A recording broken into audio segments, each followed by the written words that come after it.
or rather aspects of transcendental service. This is number 47, and it will go up to 53. Then tomorrow, 54 through 64. Tomorrow is Saturday. We may have a class this Sunday, we'll see. Because we want to finish up to 14, and then we'll have a test on this second part on Vaidhi Bhakti, and then we'll move on. So either tomorrow or the next day, I'll tell you something about the test, but it'll be right after we complete chapter 14. I'll have the test. How are you feeling, Michael? Not so good. What's wrong? What's wrong? Die. Sounds wonderful.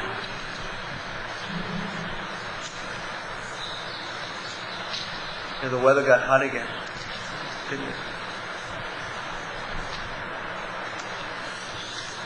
Okay, the first item, number 47, is servitorship.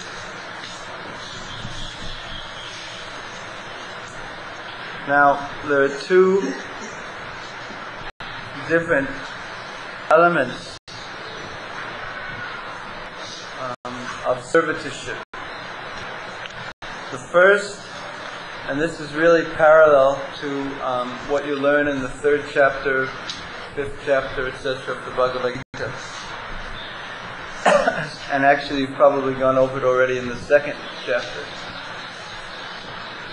That a distinction is made between Yat karosi rajnasi, Yat juhosi dadatiyat, Tat tapasyasi kaunteya, Tat ruspamanarpanam. What chapter is that from, that verse? 927. 927. Okay. That means, what does that mean? Yeah, go ahead, just say it like that. Whatever you like to do, austerities, charity, tatkarusva mararpanam, you should do as an offering to me, Krishna says. Whatever you like to do, charity, austerity, all these different things, work, you should do it, what you like, and then you should offer it to me. This we will call, or usually in the Bhagavad Gita classes, we call this Nishkam Karma Yoga. Have you learned that term yet? It means that one is working and he has no attachment to the fruit of his work. He's doing his duty as he is obliged or as he desires. But the fruit of the work he is unattached to. He's attached to the work, a specific work, doing a particular type of thing, but the results of that he is not interested in. He can either do that in a completely detached fashion, and it is Nishkam Karma, or he can do it in a detached fashion from the fruit, but attached to Krishna. And then it is more transcendental, it is Krishna conscious. So that is Yat karosi rajnasi, Yat juhosi dadatiyat. Now the verse prior to that, 926, is something that sounds even simpler, but it's more advanced, and it is more transcendental, and it is actually bhakti. And that is patram, pushpam, phalam toyam, yomam bhakti pachati. Taraham bhakti paritam, asnami paratatmana. Krishna says that just do what I want. Just offer me what I want, a leaf of fruit, flower, or water. Notice the difference. One is what we are doing, what we want, and giving the fruit to Krishna. And the other is we do what Krishna wants. And we do the work as Krishna wants. And we also, in addition, obviously, give the fruit to Krishna. Nishkam karma is in the mode of goodness, and the second is much, it is transcendental. Sometimes the acharyas will say that this nishkam karma is not, when it is offered to Krishna, is not devotional service. But actually, because, and their reasoning is that you haven't completely surrendered to the Lord yet. And devotional service begins by complete surrender to the Lord. Savadamam krityaja, mamekam sharanam vraja. But the other acharyas have, some acharyas have, to show us the difference between the two, they have made a strong division. But other acharyas, to show us how the one leads to the other, that if one offers Krishna the fruit of one's work, one works according to the way he likes and offers the fruit of that work to Krishna fully, because that will lead, that is so purifying, and it leads to bhakti, is therefore also considered bhakti. But these two divisions are there.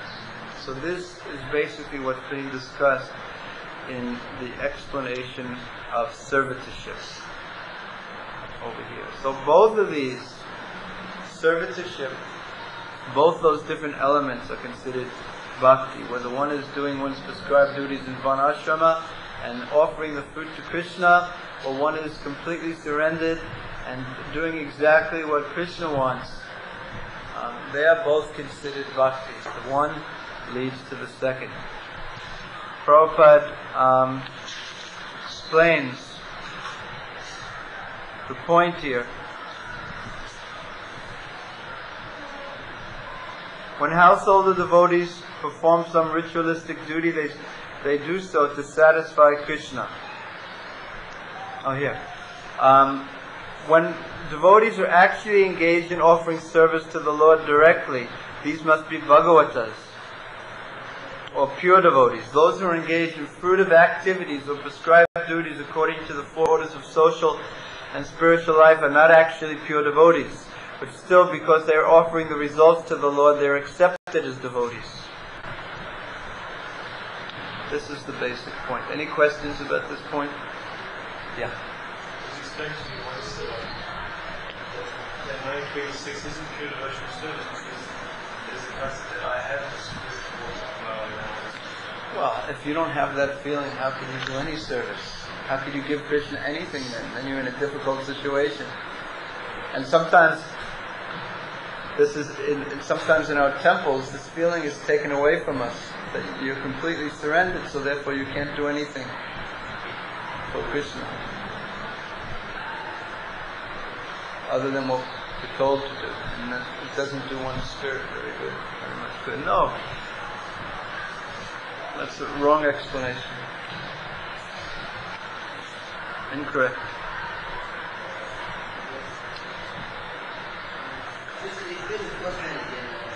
The first, in the opinion of karmis, fruitive workers, offering the results of karma is called servitorship. But according to Vaishnava acharyas like Rupa Goswami, servitorship means constant engagement in some kind of service to the Lord. So again, here is the division.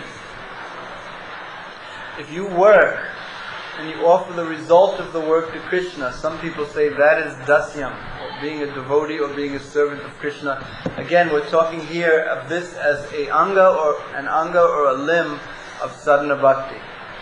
So if you work, do karma, perform the Vedic injunctions, and then give Krishna the fruit of your work, the question is that an anga or a part of Vaidhi sadhana bhakti or not? That is the question. But according to Vaishnava acharyas like Rupa Goswami, servitorship or dasya means constant engagement in some kind of service to the Lord. So when the engagement is controlled by the Lord, that means the surrender is prior to the work, not after the work. Are you following? So this is the same distinction we're talking about. Now Rupa Goswami, as Prabhupada says over here, is taking the line that no, that is not actually bhakti, that first one.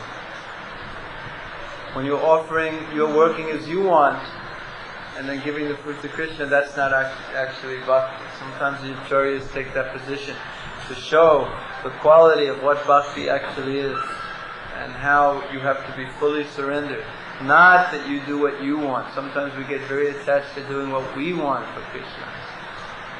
One time, Trivikram Swami came to Prabhupada in the morning, and Prabhupada told him to preach in Japan. And then, this was in Mayapur, and then the GBC of Japan came to talk to Prabhupada, and when he found out that Prabhupada had told him that, he was upset because he didn't feel he could work with Trivikram Swami. So he pressured Prabhupada, and Prabhupada said, alright, I'll call Trivikram Swami, I won't tell him to work in Japan anymore. So he sent a messenger, and Trivikram Swami came in the afternoon, and Prabhupada said, I don't want you to work in Japan, I want you to work in Korea, preach in Korea. And Trivikram Swami, since Prabhupada in the morning had told him to serve in Japan, when he bought his ticket, he did this, he did that. So he said to Prabhupada, but in the morning you just told me to go to Japan and preach. And Prabhupada said, yes, now I'm telling you to go to Korea and preach. I said, okay.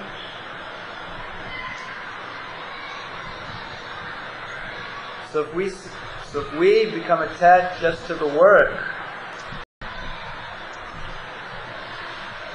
and that work we become more attached than the actual service of Krishna, that is not as high a standard but because it will lead one to more purity, it is still considered bhakti. Even Rupa Goswami here is saying it's not dasyam. But this is a little different explanation. It's not pure because there's material attachment in it. Bhakti is only pure. Any other questions? So we should be beginning to understand what bhakti is very, very high. It is not, I've been a devotee for 10 years now, 7 years now. Bhakti is very, very, very rare. It's wonderful. It's wonderful. It's not cheap.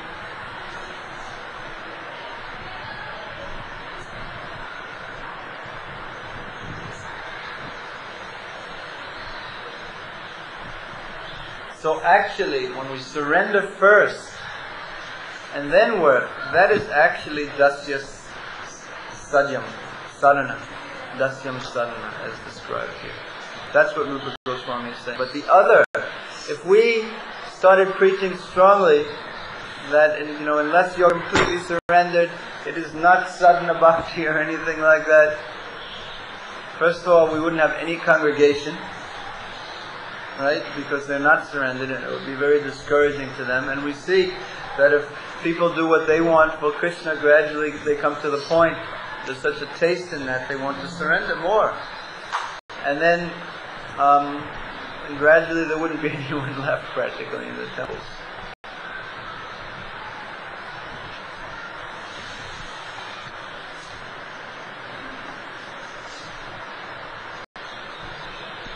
If we work, and this is actually described in the 5th chapter, if we work as we want, because it is, and then give Krishna the fruit, the result of that is knowledge. Gradual process, not exactly bhakti. Question? Just a question. Last sentence of this paragraph, all these stated that even if one desire to be engaged in service, we should be considered liberated. So this right to who? Wait. The last of the... This service worship. Oh, the last paragraph. Less sentence. Describe this level, because someone can say that I desire render service and not render service. Say that again? Because one can quote this and say that this is enough only desire. Yeah, no problem. If someone wants to be like that, what will you do with such a person? It's the same. That same person has $10 million in his bank account and says Krishna only wants a leaf of flower or water. One, two, in singular. The person who says that also, I don't have to do any service, I just have to desire. So if someone is insincere, what to do? This means that if one is thinking, I am Krishna's, I belong to him, I am his servant, fully with his heart, please, you take me, even though I'm in a circumstance now, I cannot do anything, but I know, like Das Goswami. Who is Das Goswami? Raghunath Das Goswami. When he was living at home, he was acting as a pound-shilling penceman on the order of Sri Chaitanya Mahaprabhu, but he was acting in a detached fashion, right? He was actually only doing that like an actor plays a part in the drama, right? So was he actually liberated at that time? Of course, because his heart had already been given to the lotus feet of Sri Chaitanya Mahaprabhu. So if one has already given his heart, there is no problem giving everything else. Sometimes we externally give so many things, but inside we keep our heart for ourselves. You follow me? So this is referring to someone who has actually in fact given his heart. Then there's no problem about anything else.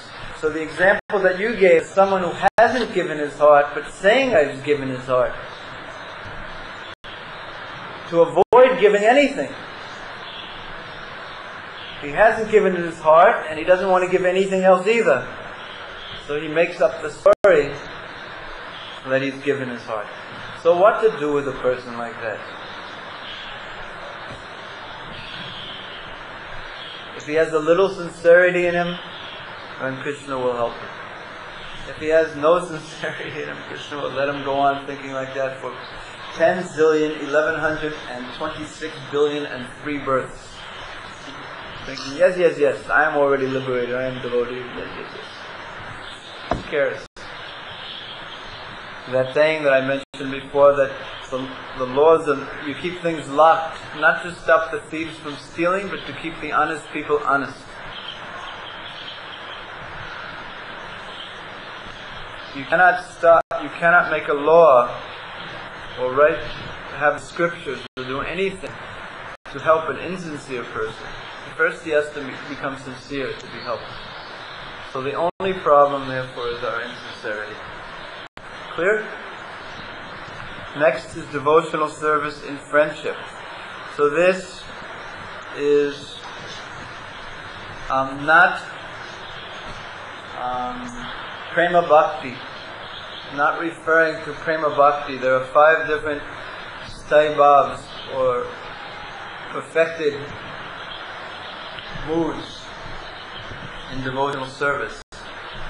Neutrality, servitorship, friendship, parental and conjugal. Sakyam here does not refer to that type of friendship. It refers to something other than that. Because this is an anga or a part of Vaidhi sadhana bhakti. So it doesn't refer to that stage above bhakti. Now, there are 2 bases, as Prabhupada explains here. There are 2 bases or 2 categories of this anga of Vaidhi sadhana bhakti. Prabhupada says, one is to act as the confidential servant of the Lord, and the other is to act as the well-wisher of the Lord. What Prabhupada means when he says the confidential servitor of the Lord, he doesn't mean the intimate. Usually we use the word confidential to mean intimate. Servitor of the Lord. But he doesn't mean that. He means that one has full confidence in the Lord. he is very, very faithful. That type of friendship with the Lord. And the example of that is Draupadi.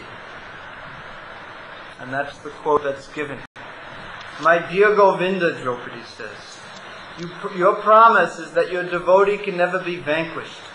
I believe in that statement. And therefore, in all kinds of tribulations, I simply remember your promise and thus I live. The purport is that Draupadi and her 5 husbands, Pandavas, were put into severe tribulation by their cousin brother Duryodhana, as well as by others. Tribulations were so severe that even Bhishma Dev, who was both a lifelong brahmachari and a great warrior, would sometimes shed tears thinking of them. He was always surprised that although the Pandavas were so righteous and Draupadi was practically the goddess of fortune, and although Krishna was their friend, they had to undergo such severe tribulations.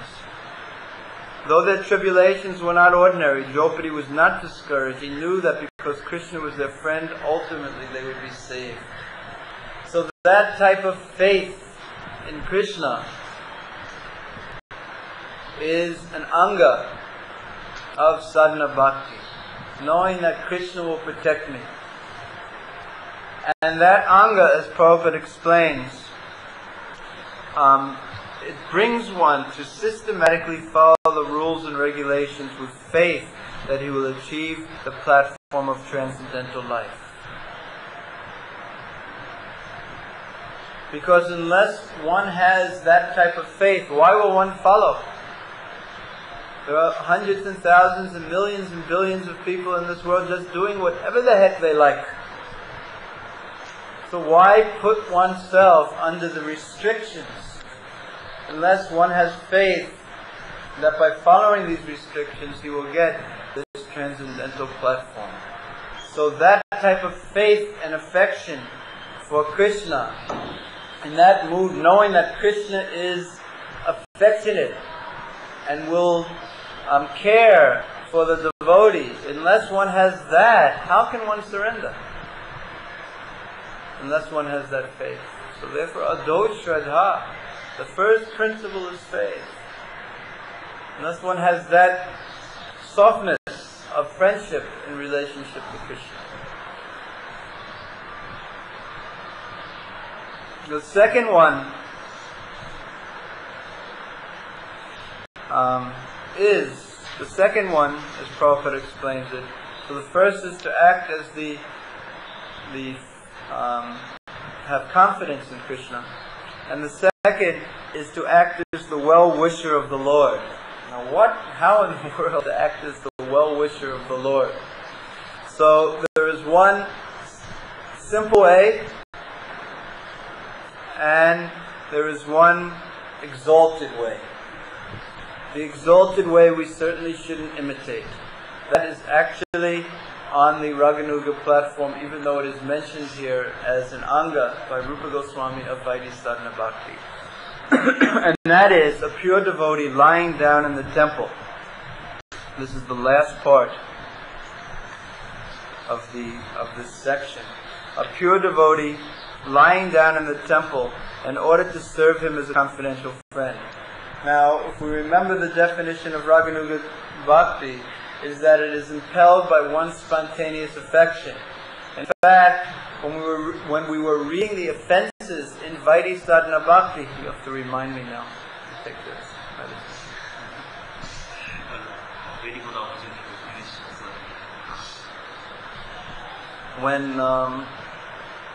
If we remember in the offenses, there's one of the offenses is to lie down in the temple. Remember that one? To lie down in the temple is an offense. But here, someone in the mood of Sakya sees the deity. He feels like a well-wisher of the deity, and his mood is friendship.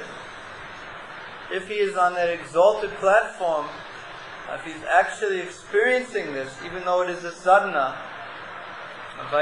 element of Vaidhi sadhana, Rupa Goswami has included it here, that is not an offense if he's on that platform, if he truly has that mood. Rather, it will help him advance. Now, Prabhupada also gives one other point here under the well-wishing of Krishna. He has included something very, very, very wonderful, is that preaching. And that Krishna says in the Bhagavad Gita, what is the verse? What is the first line? Where he says that anyone who preaches this message of Bhagavad Gita is most dear to me. That means one is very confidential. And no one will be more dear. Do you know? Ya idam paramam guyam mad bhakteshu abhidasyati. Maim bhutim param bhutva mam evasyasya samsaya. That such a person, there will never be anyone more dear to me than him.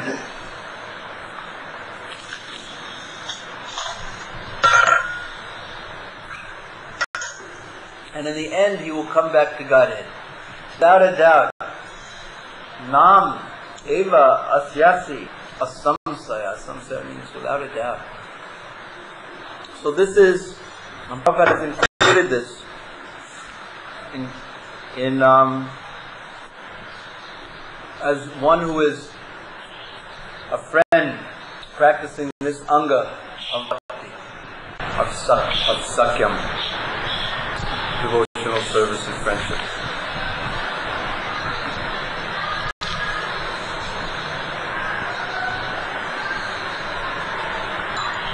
Any questions about this? Yeah. This first one, confidential service, you said that this was to have faith in Krishna, but that Krishna will partake. But this is also like anga surrendering to the Lord. You have faith that this is one quality of surrendering. So it's like. And how can you do anything without faith? How could you surrender everything to? How could you surrender anything to the Lord? What does we give everything unless you have faith?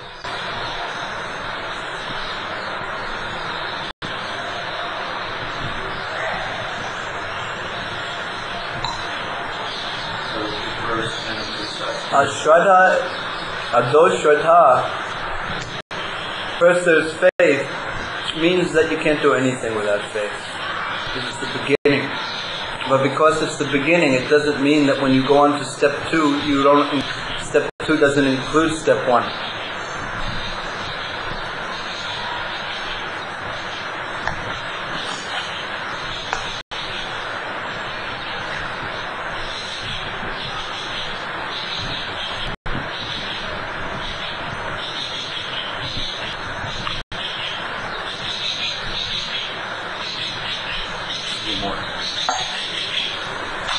Any other points? Yes. You mentioned that these 64 angas which we now, about which we speak now, are only referred to devices of the not both. You'll see later on when he explains, when Rupa Goswami explains Raganugi, he says that the same items are there, but the mood is different. So it's only these three over here, these first three are Dasyam, Sakyam, Atma, and Nivedanam. That sounds familiar? Where is it from?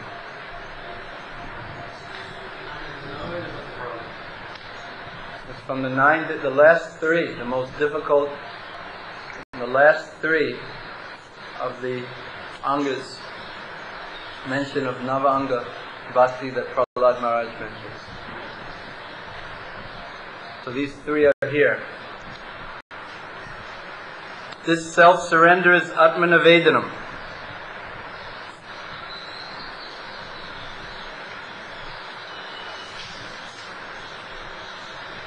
A person who has completely surrendered unto me and has completely given up all other activities is protected by me personally, both in this life and in the next.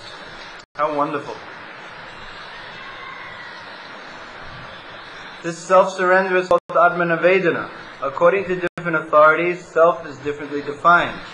Self is sometimes refers to the spirit self. Soul and self is sometimes considered refer to the mind or the body. Full self-surrender, therefore, means not only surrendering oneself as spirit and soul, but also surrendering one's mind and body to the service of the Lord. Srila Bhaktivinoda Thakur has sung a nice song in this connection. While offering himself as a fully surrendered soul, he said, Manasa Deho Geho Yo Kichamor. Something pil to a we need a Bengali for this one. Or pilu duapade nondokuso.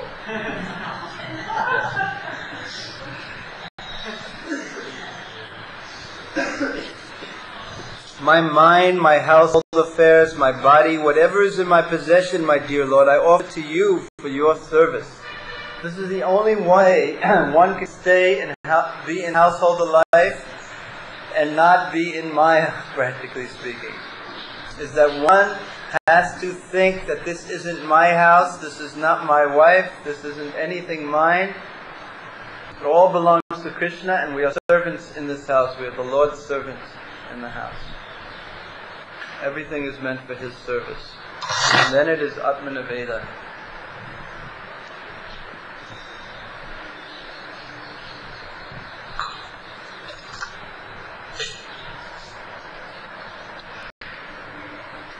So nice. You are the supreme possessor of everything. You can do with them as you like. If you like, you can kill me. If you like, you can give me protection. All authority belongs to you. I have nothing to claim as my own. So this is, in the next reference by Jamunacharya. My dear Lord, I may be living within some body as a human being or as a demigod, but whatever mode of life, I do not mind, because these bodies are simply byproducts of the three modes of material nature, and I, who am in possession of these bodies, am surrendering myself unto you. That means I'm giving you my false identification. Whatever designation I have, I'm giving to you. Misconstrued identity. And this is very nice. I'll read to the end. In the Hari Bhakti Vivek, there is a statement regarding how one can offer his body in self-surrender. There the devotee says, my dear Lord, as a souled animal has no need to think about his maintenance and sustenance. So because I have given up my body and soul unto you, I am no longer concerned with my maintenance and sustenance. In other words, one should not bother about his personal or family maintenance or sustenance. If one is actually surrendered in body and soul, he should always remember that his only concern is to be engaged in the service of the Lord. Very exalted. So these three, this Dasyam especially, Dasyam, Sakyam, Atmanavedanam, these are all very advanced stages. They have parts. And the more exalted of those parts is very exalted.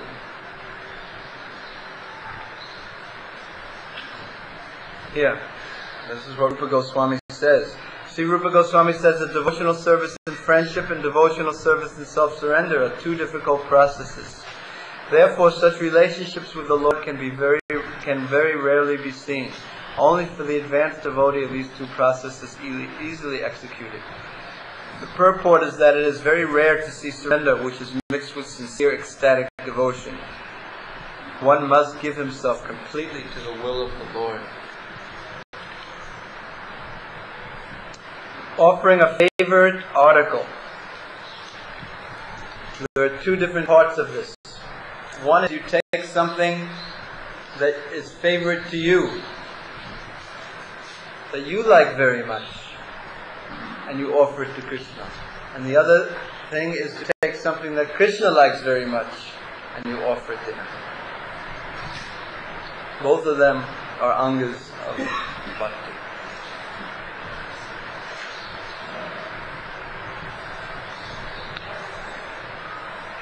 What's something that Krishna likes that you could give him? Tulsi leaves. What's something else?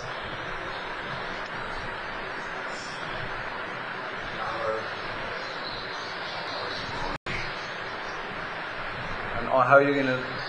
That's what we're talking about, Baba. the way of giving. That's what he wants. What's a favorite article? You don't know. Butter, yes. Water and butter. And what else? Flowers and yogurt. Cake. That sounds more like giving what you like to Krishna. That one over there. Pizza, yeah. Ice cream, yeah. Huh? Yeah. Peacock feather. Mukut. And there's Rupa Goswami has mentioned two things specifically: peacock feather and gunjamala. Gunjamala in Vrindavan is these little red seeds that are found with the black. Who has not seen gunjamala? It's on the ladies. Ladies are wearing Yeah. Look at. Huh? Yeah, this is how it's wrongly translated. So actually, gunjamala is not small conchas. It's these little beads that you find in Vrindavan. Red and black. And these seem to be. Huh? Black and white.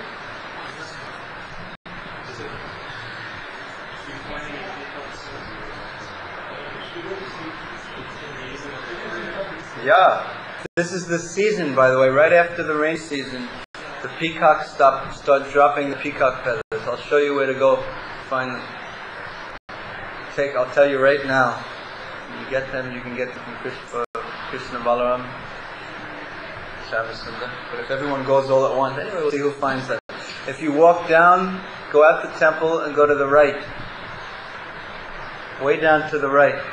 You'll go. There are so many ashrams, and then there's a forest. And if you go there in the morning, maybe we'll go one day. You can see what Nilgai do. The blue cows, which are like antelopes. Who has seen Nilgai? When you were in the Gurukul, you used to go? And everywhere you see them. They're interesting animals. They have the body of a horse, the head of a deer, the tail of a cow, and they have like a beard like a goat. You've seen? Very nice. And they have a funny characteristic. They're very shy and very curious. So when you are looking for them or something, they'll hear you coming and they'll run away. They'll start running away, and then they'll turn around to stop, and they'll see. They're funny animals. So anyway, if you go, there's a forest. If you go right opposite on the left, there is called Moti Kutir. Sastra Sukhu can take you. They used to call it Nilagai Forest, things like that. So just down the road to the right, where there's the forest, easy to find, and just wander in there, thinking Krishna, Krishna, Hey Radhe Brajadevaki Chalalite, Hey Nanda Chulomita. And you'll see many peacock feathers this time of the year. Or maybe, just about now.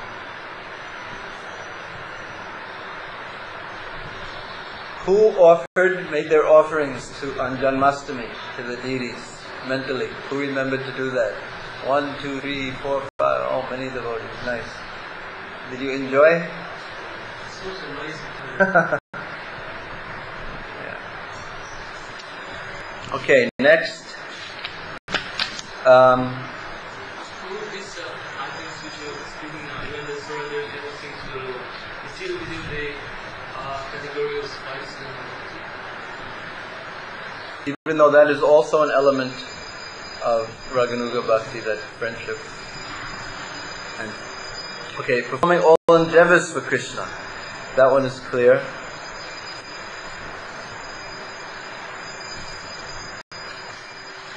Being a surrendered soul.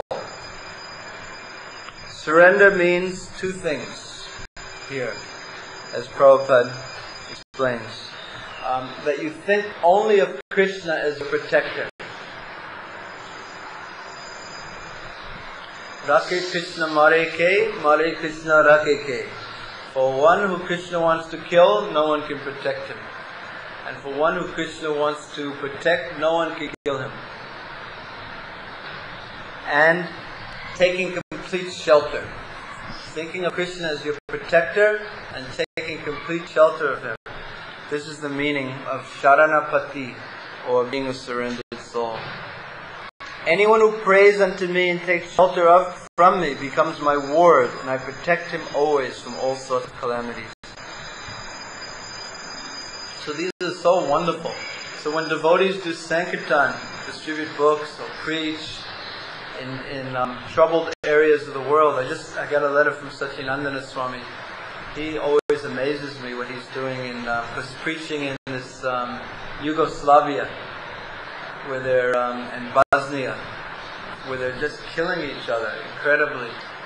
So for years he's been going there, and sometimes they throw tear gas into the assemblies. And this time they hired 10 people to kill him.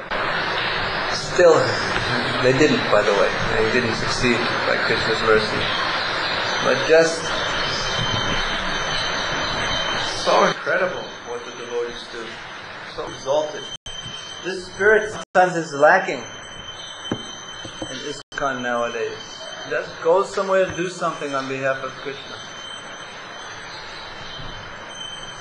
If we hold back, keep everything for ourselves, we will not feel happy or satisfied, and nor will we feel the touch of Krishna's hand protecting us. That was the spirit of the early days of the movement.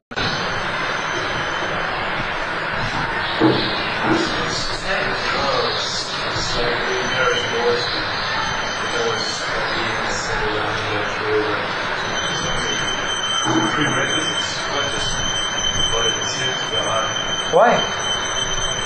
I didn't feel it as the right thing. But the spirit, just studying to go and completely depend on Krishna, that will do it. But the tendency is to just get trapped in a cozy situation and not want to surrender because it's inconvenient. I think the other way to do that. Oh, you should do it. In the old days, when someone wanted to, say if someone was having trouble getting along with the temple authorities or this or that, he was strong-headed. Oh, just go and open up a temple somewhere. What's the problem? And that way, yeah, it was so simple in that sense. And that's how the movement grew. A lot of individual initiative was there. But now, someone's having trouble, so he stays around and then all day long, criticizing and everything. No, just go and open up a temple somewhere. So much nicer. The world is so big. So many places. There's only one lack in the world, Srila Bhaktisiddhanta Saraswati Thakur would say. There's no lack of anything except Krishna consciousness. Go, send it somewhere, bring it somewhere. Take a risk for Krishna. You do it. Not right now. Just wait till class is over. But you'll have your chance if that's what you want. I'll be very happy to do that. I like that move. But, as you're pointing out, a lot of times because the devotees didn't know anything, they didn't do well when they got out. So it's nice to learn, but then go and do something. What would you like to offer? Prabhupada. Anyway, just decide and do it. Figure out how to do it, not completely independent.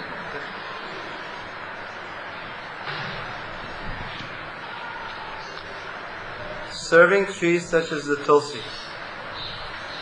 And because you want to do something doesn't mean it's not surrendered. I was reading some letters Prabhupada sent me. When I had been chanting for less than a year, initiated for 6 months, and I had the desire to open up a temple in North Carolina, in the United States. So I asked Prabhupada if I could do that, and he wrote such encouraging letters. Yes, go and do it. We want to open as many temples as possible. Go and do it. But because I didn't know very much, it wasn't so good. It didn't work out. But the spirit in the old days was like that. Serving trees such as Tulsi. This is the last one.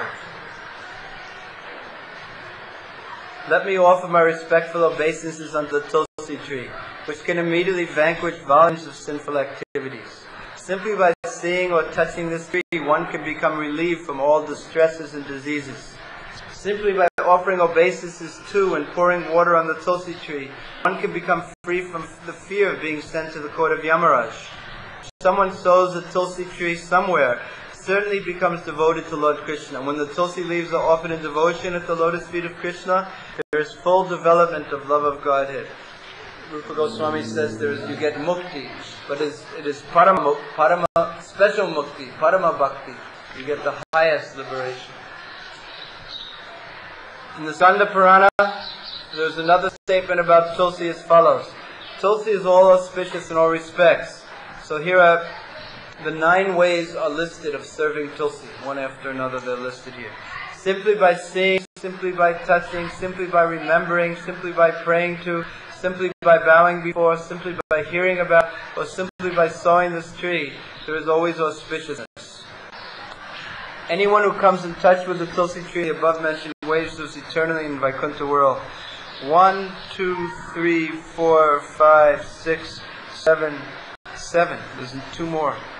I don't know where they are. One of them must be watering, circumambulating.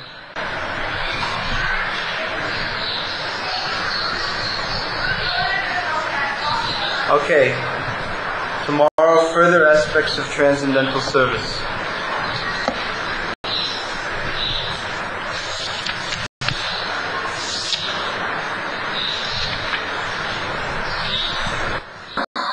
Any questions?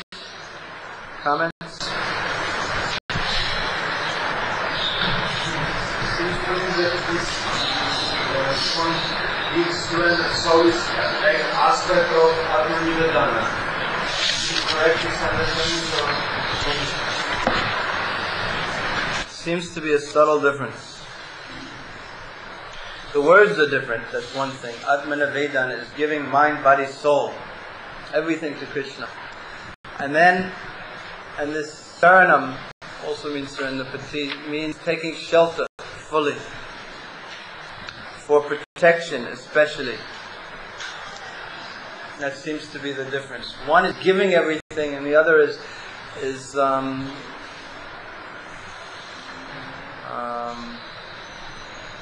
in the 6 angas, Gotipte Varanam Tata Atmanachekta Kapanye. Looking at Krishna as your only protector. Anukulasya Sankalpa Patikulasya Varjanam Rakshishyatiti Vishvasa. It's like that. Rakshishyatiti Vishvasa. Having full faith. Vishvas means full faith that Krishna will protect me. That is the Sangha. Because that is an element of surrender. Yes, this is actually the proper understanding. She's not.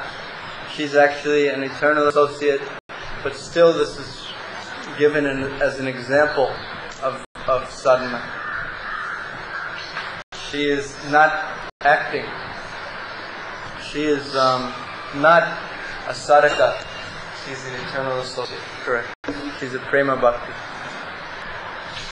Bhaktin, or whatever. Doesn't seem to be exactly what's implied here. Maybe it's something else with prayers and shelter. More like that, it seems. But you ever have a friend like that who's always like coming to you and telling you all their problems? Yes. There has to be more to the relationship than that too. Sometimes that kind of friendship. Huh? Sort of what is the player? Yeah, we don't want to look at Krishna like that. Krishna consciousness is very exalted. It begins with surrender to Guru. And of course without faith one can't even get that far.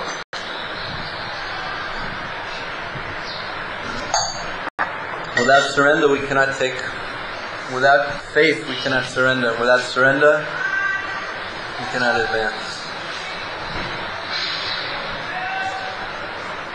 Okay, we're actually going to end 2 minutes early instead of 5 minutes late. No, we're not. Yes, Prabhu.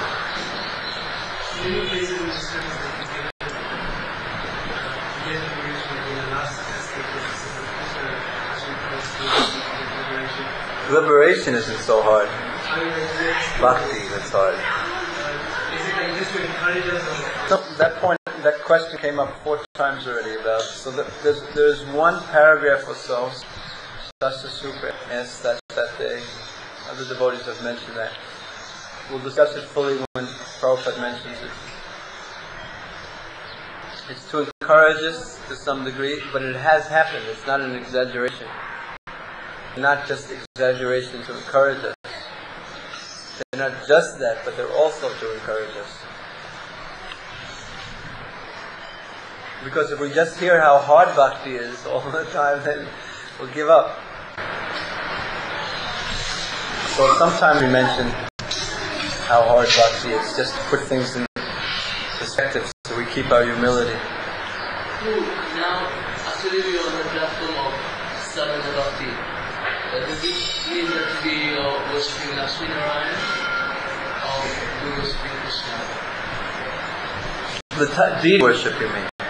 The type of deity worship we generally do is because it's ruled. Krishna and Vrindavan has nothing to do with rules and regulations. You cannot get to Vrindavan even Vaja Bhakti through fighting. So in the deity worship we are, okay, then apart from deity worship, say we are reciting Tulsi prayers. Then should we say Vishnu Bhakti Puradevi instead of Krishna Bhakti Puradevi? I think I still say Vishnu Bhakti because that's how we learned it many years ago. But I think most devotees say Krishna Bhakti. I think it's better to say Krishna Bhakti.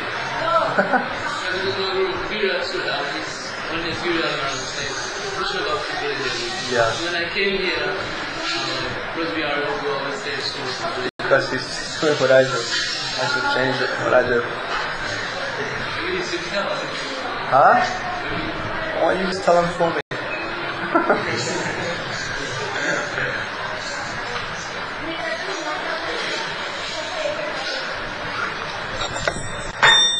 But his name is Brajabihari, so there was no question of him going to Vaikuntha. He's just doing that to set an example. Huh? That's a secret.